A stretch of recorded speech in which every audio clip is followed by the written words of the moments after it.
Hi there, Dave Markham here for You A Way of Life. Welcome to the eighth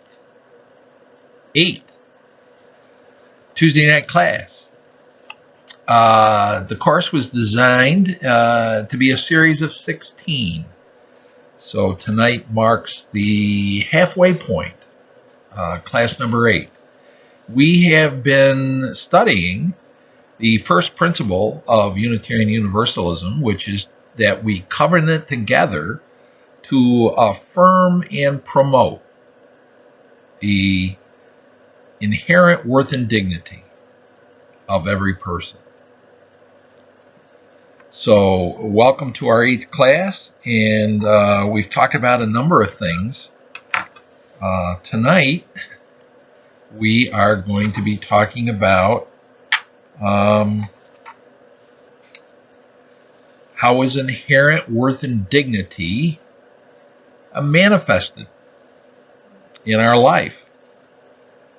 I've mentioned before that in my professional life, I'm a licensed clinical social worker, and I still have my private practice where I do psychotherapy.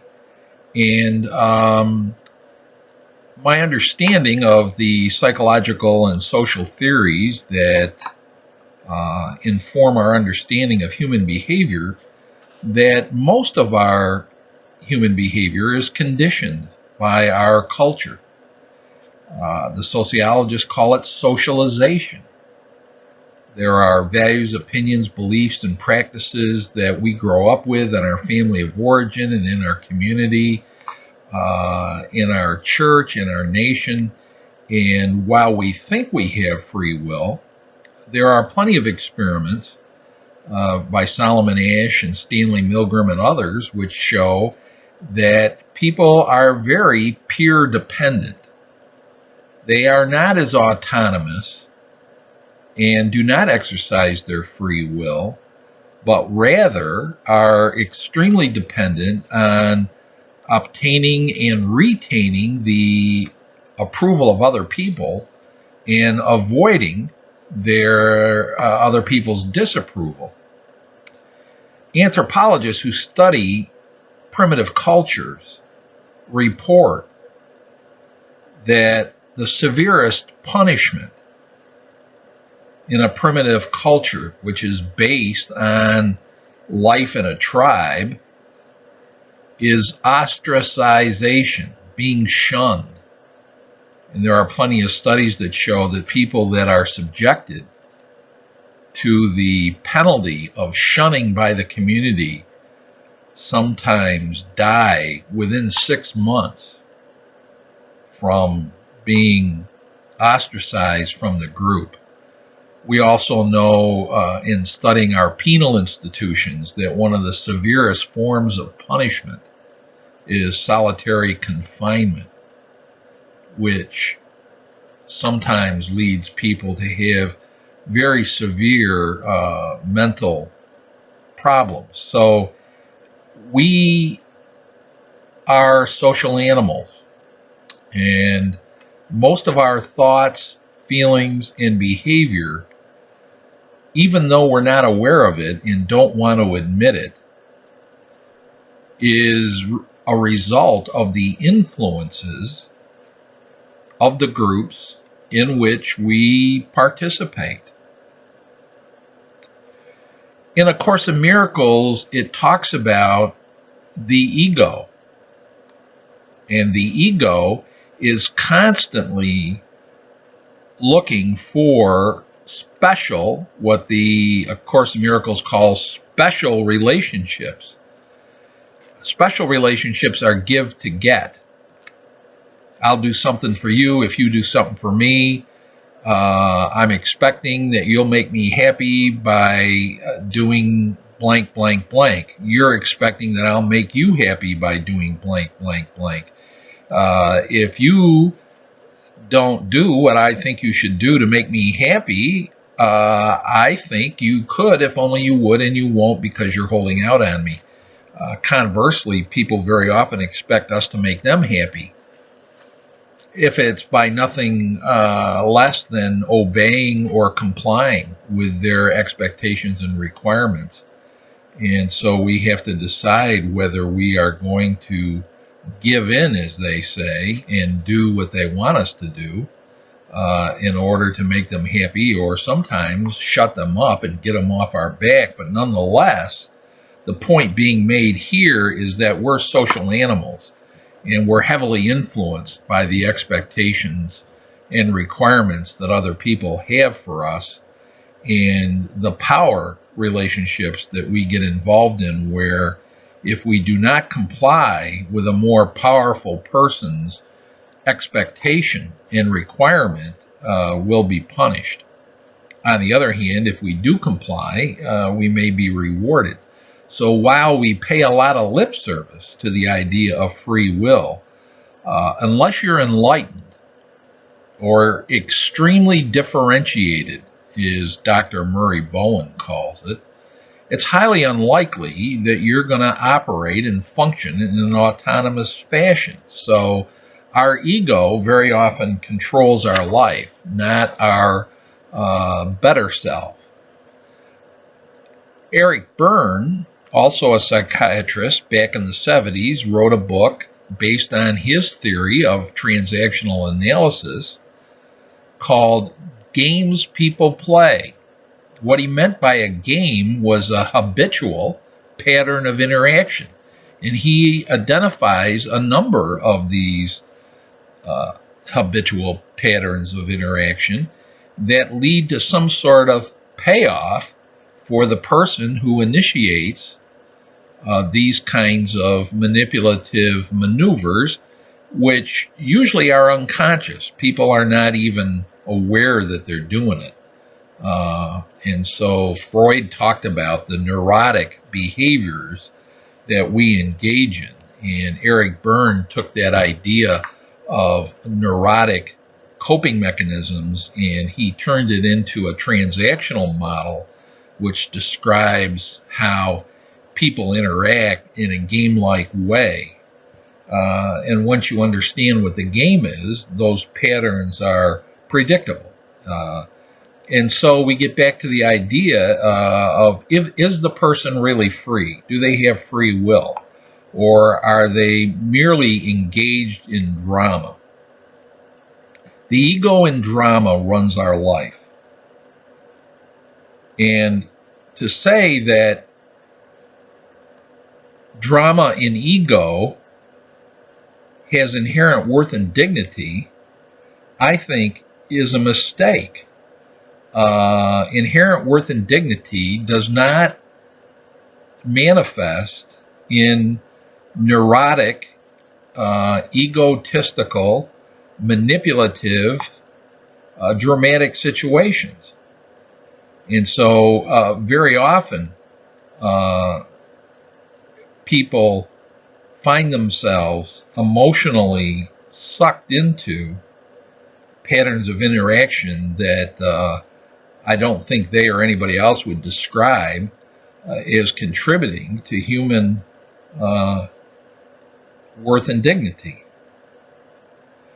It says in A Course in Miracles, you can speak from the spirit or from the ego as you choose. If you speak from the spirit, you have chosen to be still and know that I am God. These words are inspired because they reflect knowledge.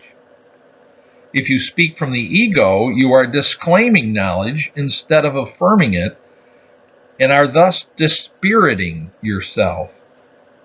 Do not embark on useless journeys, because they are indeed in vain. The ego may desire them, but spirit cannot embark on them because it is forever unwilling to depart from its foundation. It says in the introduction to A Course in Miracles, nothing real can be threatened. Nothing unreal exists. Herein lies the peace of God. What that means is nothing unreal exists is referring to drama, games of the ego. It's nonsense we just make up. It does not have any inherent worth and dignity. Only the real exists, which is the love of God and the peace of God. It further says that love is all around us and is our natural inheritance if we would only extricate ourselves from the drama in the egotistical consciousness that we have, so that we could be aware of love on the plane. So the Course in Miracles makes a distinction between special relationships, which are based on give to get and drama and ego, and holy relationships, which are manifested by unconditional love. My love for myself and for you does not depend on anything that you do for me or I do for you. It is our natural inheritance.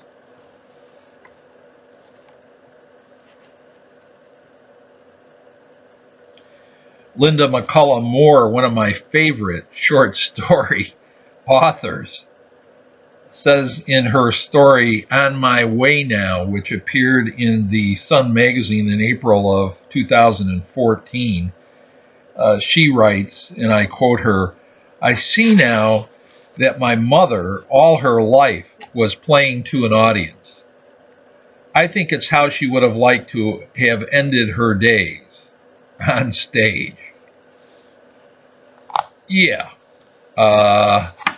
There are some people who are very much like that. So here are some questions. Have you noticed that in your life there is always something? How much of your life is drama?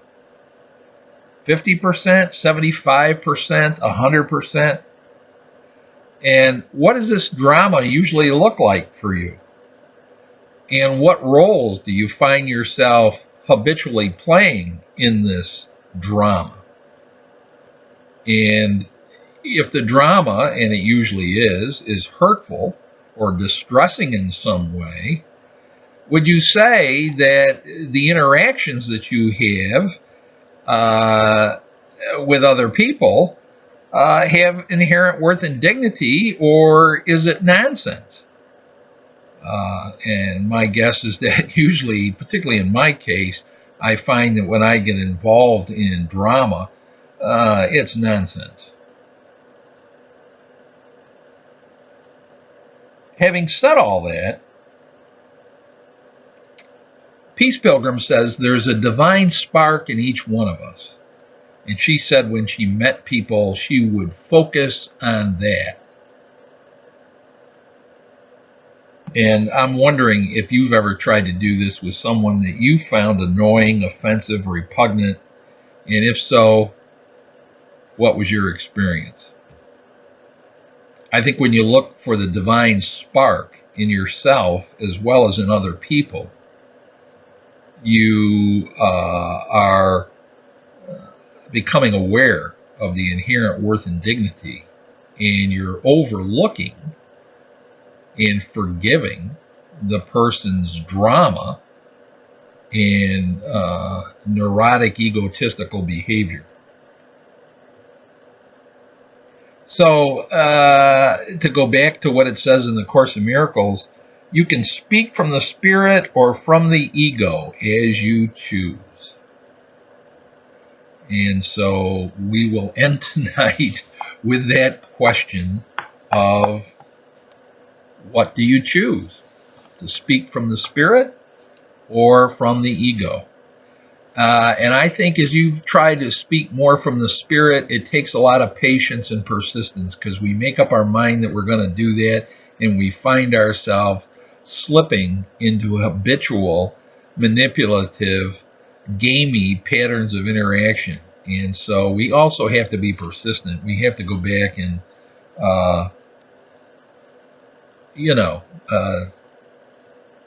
try again. So I'll leave you with this story. A young man was walking through a park when he saw an old man dangling a fishing rod over a bed of flowers. Being a kind fellow, he walked up to the old-timer and he says, "What are you doing, sir?"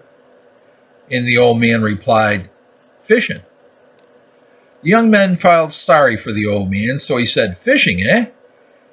How would you like to come and have a drink with me?" And the old man agreed, and the two of them went into the corner bar, and the old man ordered a large glass of whiskey and a fine cigar. The young man felt good about what he had done, and he asked, "Tell me, old friend, how many did you catch this morning?" And the old fellow took a long drag on the cigar, blew a careful smoke ring, and he replied, "You're the sixth today." All right, listen. As always, I enjoy sharing these ideas with you, and feel free to use them in your small group ministry or for your own benefit. I'd love to hear your comments. If you want to send me an email, davidgmarkham@gmail.com. I'll see you next week. Until then,